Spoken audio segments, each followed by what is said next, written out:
Assalamualaikum warahmatullahi wabarakatuh. Bagaimana kabarnya anak-anak?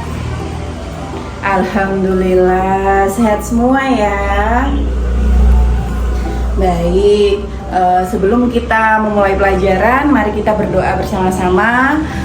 Ketua kelas tolong dipimpin untuk berdoa.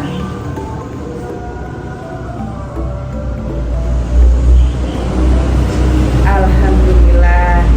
Terima kasih. Sekarang Bu Guru mau tanya, siapa yang gak hadir pada hari ini? Coba ditengok kanan kirinya, ada yang gak masuk apa? Enggak. Alhamdulillah, berarti hari ini kalian masuk semua ya? Iya. Berarti kalau kalian masuk semua, totalnya adalah 32 siswa. Oke, terima kasih. Masih ingat nggak pelajaran apa yang sudah kita pelajari minggu kemarin? Iya, betul, tentang tata krama, Ayo, siapa di sini yang masih ingat tentang tata krama apa saja yang kita pelajari kemarin? Iya, Cinta. Coba Cinta paparkan apa aja kemarin yang sudah kita bahas bersama di minggu kemarin. Tata krama apa saja? Ya. Iya, betul. Betul. Oke, betul. Tepuk tangan untuk Cinta. Jadi kita kemarin telah membahas empat tata krama yang kita pelajari bersama. Yang pertama adalah tata krama kita dalam berkomunikasi secara lisan. Ya, yang kedua tata krama dalam berkomunikasi di Di media sosial, betul. Yang ketiga tata krama dalam bersikap. Dan yang terakhir adalah tata krama dalam berpakaian. Oke, betul, pintar semua, hebat. Selanjutnya apa aja tata krama kalau kita berkomunikasi secara lisan?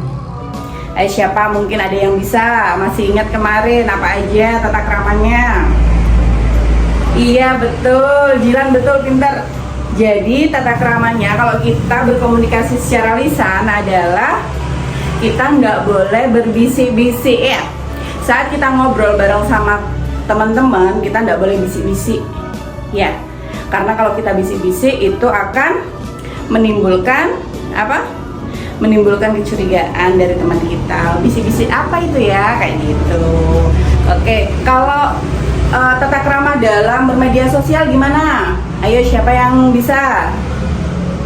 Yang bisa angkat tangan? Oke, Vino, ayo Vino, apa tata krama dalam bermedia sosial?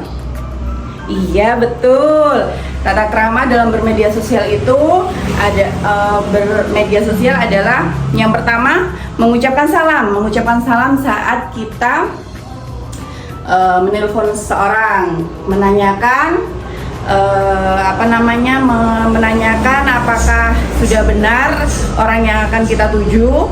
Jadi selanjutnya membahas apa yang akan kita bicarakan, dan yang terakhir adalah menutup dengan ucapan salam, pinter.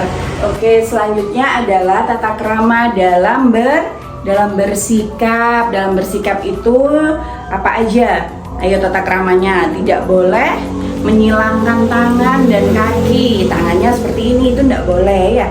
Saat kita berinteraksi dengan seorang, tangan kita tidak boleh kayak gini. Terus nggak boleh juga berkaca pinggang. Ada yang tahu apa itu kaca pinggang kemarin? Kaca pinggang itu seperti ini, ya kan? Jadi kita tidak boleh kayak gitu ya. Terus tidak boleh mengacung-acungkan tangan kayak gini. Itu tidak boleh juga. Kepada orang yang lebih tua kita harus yang sopan. Kita harus merendahkan nada bicaranya kita, seperti itu. Itu. Selanjutnya tata krama dalam berpakaian, dalam berbusana, ya kan? Dalam Islam itu tidak melarang kita untuk bertampilan yang modis. Dalam tampilan yang modis, Islam itu tidak melarang. Jadi kita tidak apa-apa keren, kita pakai baju yang apa itu namanya, daleman itu inner, yang biasanya pas di badan kita, tapi kita harus pakai baju luaran yang oversize. Kalau kayak gitu kan kita keren kan ya. Kita pakai daleman yang ngepas di badan kita, tapi di luarnya kita pakai oversize. Itu keren banget. Jadi kayak gitu. Jadi Islam nggak menuntut kita untuk kita harus pakai yang apa namanya, yang harus pakai gamis banget gitu, nggak apa-apa, kita keren nggak apa-apa, yang penting kita tahu batas-batasannya seperti itu. Jadi auratnya perempuan itu adalah seluruh tubuh, jadi mulai dari atas sampai bawah sampai kaki itu auratnya perempuan, kecuali hanya wajah dan telapak tangan. Betul. Selanjutnya kalau auratnya laki-laki di mana aja? Iya, auratnya laki-laki itu adalah mulai pusar sampai dengan lutut. Ya, jadi kalau ke atas sama bawah kaki itu boleh terlihat. Jadi seperti itu. Dari sini kalian sudah bisa paham kan ya materi yang kemarin, materi yang tentang tata krama. Oke, alhamdulillah. Sekarang di pertemuan kali ini kita akan membahas tentang zakat. Zakat yang akan kita bahas sekarang adalah tentang zakat fitrah. Ya, pengertiannya itu apa saja, syaratnya apa saja, rukunnya apa saja, terus besaran zakat itu berapa, kayak gitu. Besaran zakat fitrah itu berapa sih Bu, kayak gitu. Terus orang yang tidak wajib dibayarkan zakat fitrahnya. Selanjutnya yang terakhir, waktu-waktu dalam membayar zakat fitrah. Yang pertama yang akan kita bahas adalah tentang pengertian zakat fitrah. Apa itu zakat fitrah? Mungkin ada yang bisa mengartikan apa itu pengertiannya zakat fitrah. Zakat fitrah adalah zakat terhadap jiwa yang wajib dikeluarkan oleh setiap muslim, oleh seluruh muslim pada bulan Ramadan untuk membersihkan dirinya, untuk membersihkan jiwanya pada bulan Ramadan. Jadi seperti itu. Selanjutnya, besaran zakat itu berapa?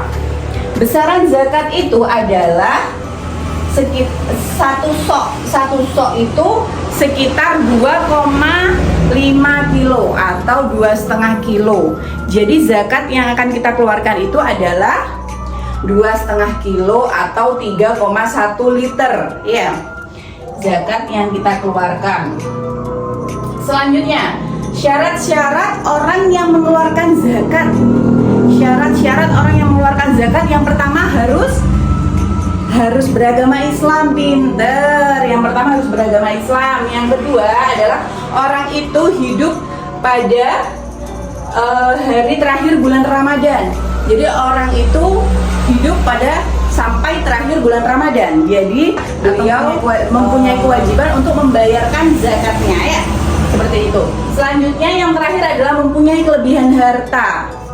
Ya, jadi di sini orang yang syaratnya muzaki itu adalah mempunyai kelebihan harta.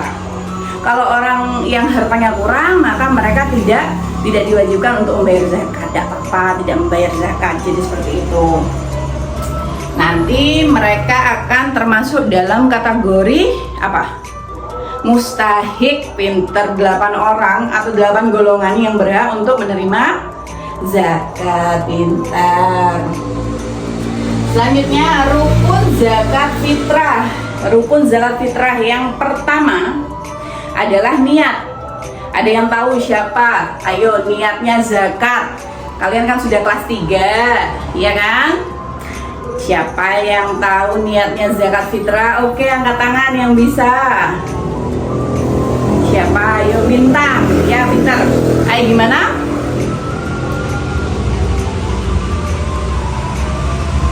Pinter. Ayo kita baca bareng-bareng. Bismillahirrahmanirrahim.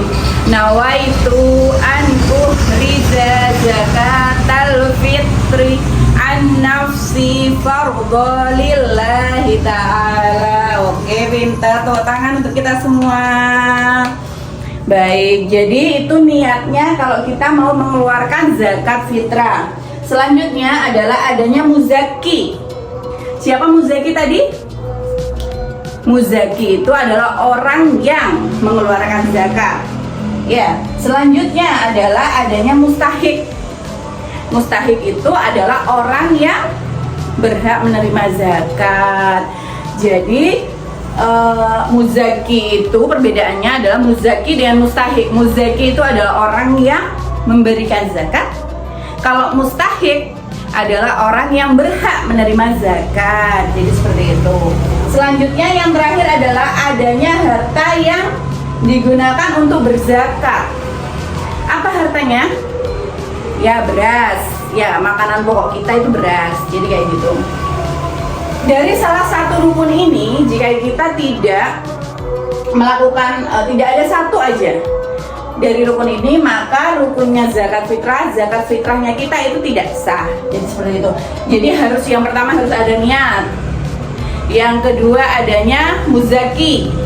Yang ketiga adanya mustahik. Yang keempat adanya harta yang dizakatkan. Jadi seperti itu.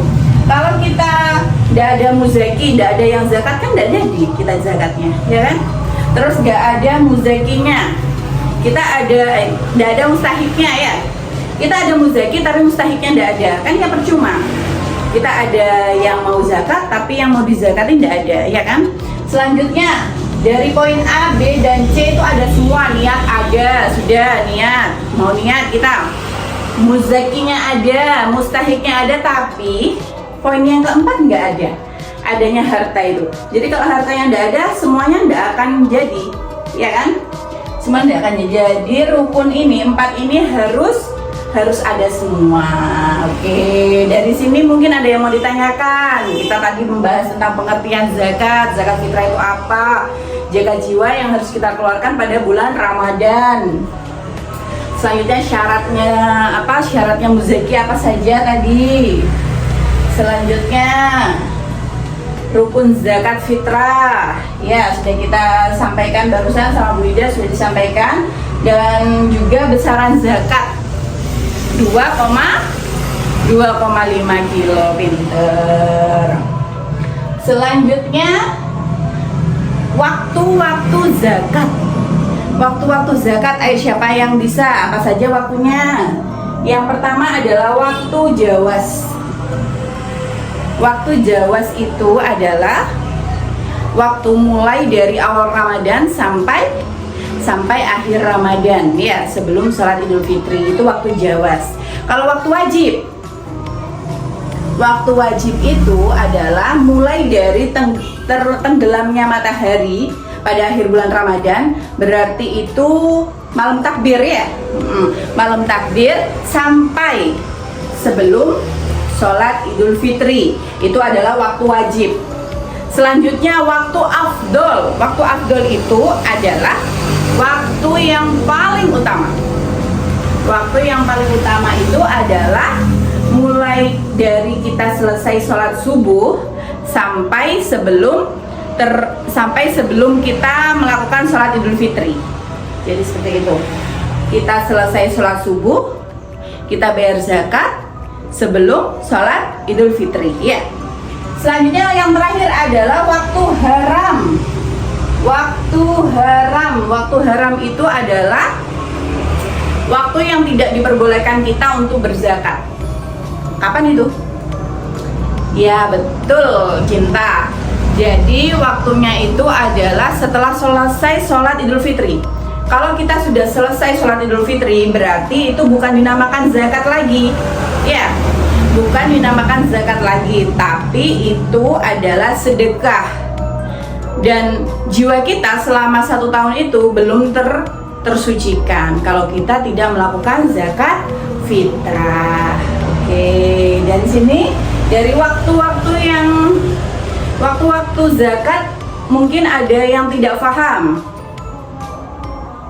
Alhamdulillah kalau kalian paham semua. Baik, sekarang Bu Ida ulangi sekali lagi. Waktu wajib itu adalah mulai dari awal Ramadan sampai akhir Ramadan sebelum sholat Idul Fitri. Itu waktu jawas ya.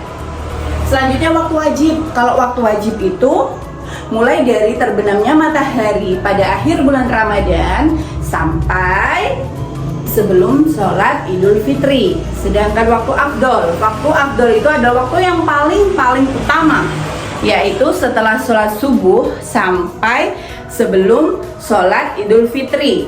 Dan yang terakhir adalah waktu haram. Waktu haram itu adalah waktu yang kita zakat, tapi setelah selesai sholat Idul Fitri. Dan hitungannya tadi apa katanya Bu Guru? Iya, sodakoh ya. Oke. Selanjutnya di sini yang akan kita bahas adalah tentang orang-orang yang berhak menerima zakat. Tadi siapa orang yang berhak menerima zakat? Ayo. Siapa? Disebut apa nah tadi orang yang berhak menerima zakat? Oke. Apa aja? Mustahik. Betul, pinter. Jadi orang yang berhak menerima zakat itu adalah dinamakan dengan mustahik. Dan di sini terdiri dari 8 golongan. Ada 8 golongan orang yang berhak menerima zakat. Yang pertama adalah fakir. Fakir ya. Yang kedua miskin. Yang ketiga amil. Yang keempat mu'alaf. Yang kelima adalah riqab. Keenam gorim. Selanjutnya sabilillah, dan yang terakhir adalah ibnu sabil. Jadi 8 orang ini, 8 golongan ini mereka berhak untuk menerima zakat. Ya, oke, dari sini mungkin ada yang mau ditanyakan. Ayo, mungkin ada yang belum paham. Gak apa-apa, kita tanya, kita sharing bersama, kita diskusi bersama. Mungkin ada yang belum difahami. Bu Ida kasih waktu untuk bertanya.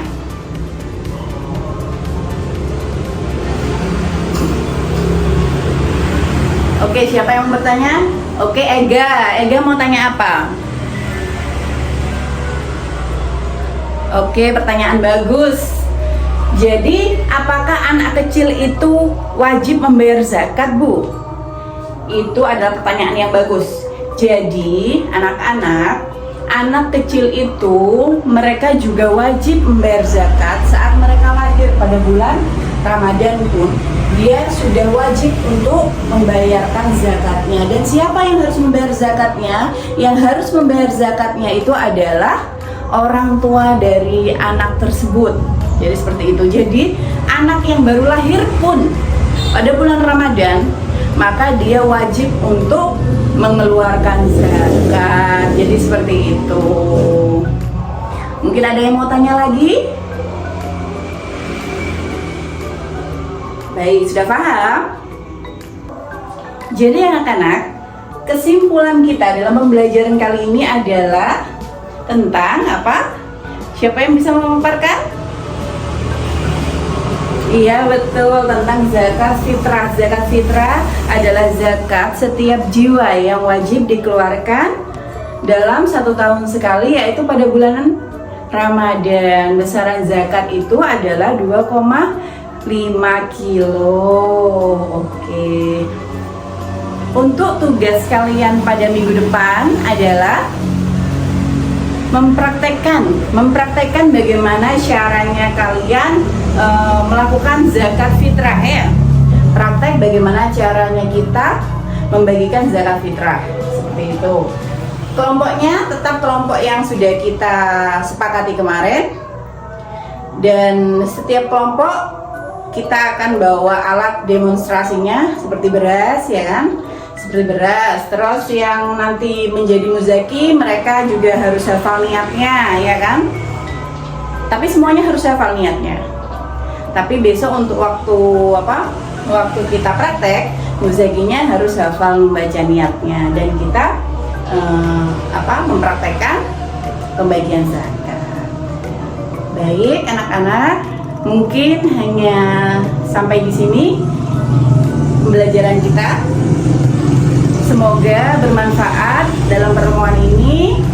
Bu Guru akhiri, Assalamualaikum warahmatullahi wabarakatuh.